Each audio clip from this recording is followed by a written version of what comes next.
So I just used the Koala Sublimation paper for the first time, and I'm really happy with the results. The colors came out really vibrant. The bleed was great on it.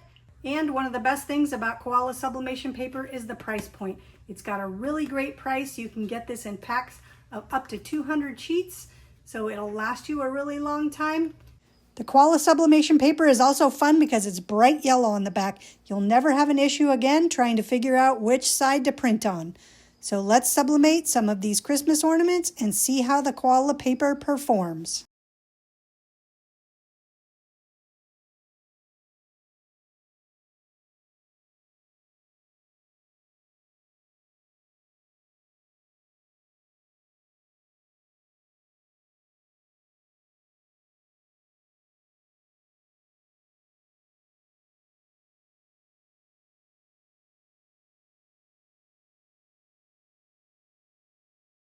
If you are looking to try out a new alternative sublimation paper, I would highly recommend this one.